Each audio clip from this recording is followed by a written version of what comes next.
1. Ilmu sosial. Apa yang dimaksud ilmu sosial? Apa tujuan ilmu sosial?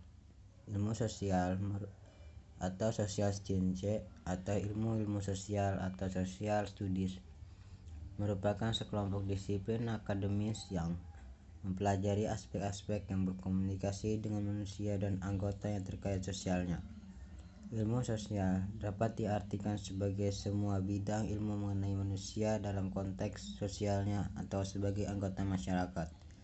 Dengan mempelajari dan mengkaji aspek kehidupan manusia di masyarakat termasuk bagian dari ilmu sosial. Tujuan ilmu sosial.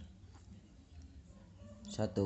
Mengetahui, mendalami, serta menjelaskan berbagai gejolak sosial. 2. Meramal atau prediction berbagai gejala dan masalah sosial yang akan terjadi. 3. Mengontrol atau control it agar ramalan tentang berbagai gejala sosial menjadi kenyataan atau tidak dan masalah sosial dapat dihindari. Objek ilmu sosial. Objek material adalah manusia, khususnya tingkah laku manusia dalam kelompok. Objek formal adalah tinjauan dari aspek mana dan dalam rangka kepentingan apa tingkah laku manusia tersebut dipelajari. Ruang lingkup ilmu sosial. Ilmu antropologi merupakan ilmu pengetahuan yang mencoba menelaah sifat-sifat manusia secara umum dan menempatkan manusia yang unik dalam sebuah lingkungan hidup yang lebih. Ilmu geografi adalah ilmu yang mempelajari segala aktivitas manusia dan alam serta interaksi di antara keduanya melalui perspektif ruang hingga terbentuk pola ruang tertentu. Psikologi adalah ahli yang berusaha memahami perilaku manusia, alasan dan cara mereka melakukan sesuatu, dan juga untuk memahami bagaimana makhluk ini berpikir. Dan hukum adalah suatu rangkaian peraturan yang menguasai tingkah laku atau perbuatan tertentu dari manusia dalam hidup bermasyarakat. Ilmu ekonomi adalah ilmu yang mempelajari tingkah laku manusia dalam usahanya untuk mengalokasikan sumber-sumber daya yang terbatas guna mencapai tujuan tertentu. Ilmu sejarah adalah ilmu yang dipakai untuk mempelajari peristiwa penting masa lalu manusia. Ilmu politik adalah kegiatan dalam suatu sistem politik atau negara yang menyangkut penentuan tujuan dari sistem tersebut dan bagaimana cara mencapai. Sosiologi adalah ilmu yang mempelajari struktur sosial dan proses sosial termasuk perubahan sosial. Saya Muhammad Sayuti, saya akan melanjutkan materi yang disampaikan dari Irwin Hidayat. Yang kedua, humaniora. Secara etimologis, humaniora berasal dari bahasa Latin yaitu humanus yang bermanusiawi. Humaniora sebagai bidang studi yang berusaha menafsirkan makna kehidupan manusia di dunia dan berusaha mempertinggi martabat kehidupan dan eksistensi manusia. Humaniora menurut Kamus Luhur Bahasa KBBI adalah ilmu-ilmu yang dianggap bertujuan membuat manusia bertambah manusiawi dalam guna membuat manusia bertambah mempunyai kebudayaan. Karakteristik humaniora merupakan studi yang memusatkan perhatiannya pada kehidupan manusia dengan menekan unsur yang pertama, kreativitas, yang kedua, kebaharuan, yang ketiga, orisinalitas, dan yang keempat, keunikan. Tujuan humaniora.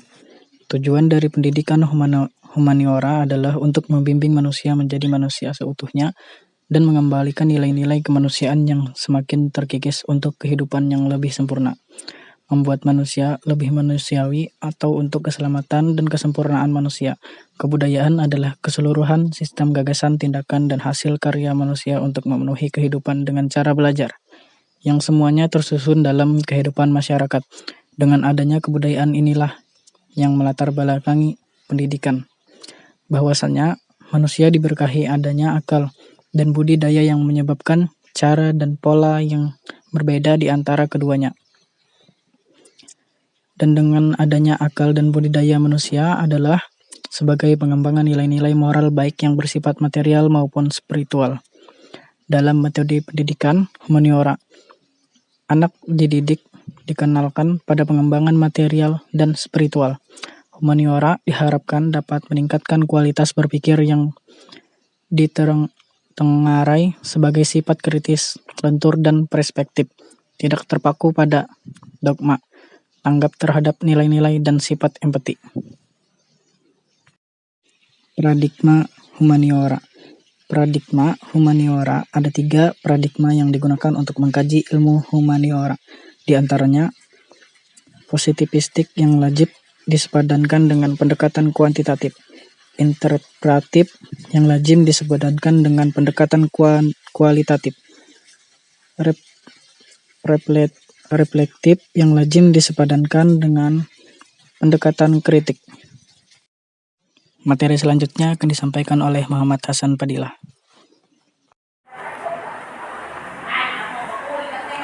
Ilmu sosial dan humaniora dalam studi Islam. Ilmu sosial dalam Islam dikaitkan dengan perspektif Al-Quran sebagai mengatur hubungan interaksi manusia sebagai makhluk yang berinteraksi satu sama baik hal ini biasanya dikaitkan dengan perilaku. Rahmat dalam bukunya Islam Alternatif telah menunjukkan betapa besarnya perhatian agama yang dalam hal ini Islam terhadap masalah sosial dengan mengajukan 5 alasan sebagai berikut. Pertama, Al-Quran atau kitab hadis, proporsi terbesar. Kedua, sumber Islam berkenan dengan urusan muamalah. Kedua, Islam terdapat ketentuan bila urusan ibadah dilakukan tidak sempurna atau batal karena melanggar pantangan tertentu, maka kifarat tebusannya ialah melakukan sosial yang berhubungan dengan masalah sosial. Ketiga, menekankan masalah muamalah sosial dalam Islam ialah adanya kenyataan bahwa bila urusan ibadah bersamaan waktunya dengan urusan muamalah yang penting, maka ibadah boleh diperpendek, tentu bukan ditinggalkan, melainkan dengan tetap dikerjakan sebagai mestinya. Ibadah yang mengandung segi kemasyarakatan demi ganjaran lebih besar daripada ibadah yang bersifat perseorangan. Kelima, Islam terdapat ajaran bahwa amal baik dalam bidang kemasyarakat mendapat ganjaran lebih besar daripada ibadah sunnah. Humaniora dalam Islam. Dalam hal ini, ilmu humaniora bertugas untuk mengkaji, menggambarkan, dan memaknai secara introspektif fenomena kebudayaan manusia dengan menggunakan perspektif secara mododisipliner, yaitu perspektif yang menggunakan satu sudut pandang disiplin ilmu budaya secara parsial dan spesial sebagaimananya uraian. Perspektif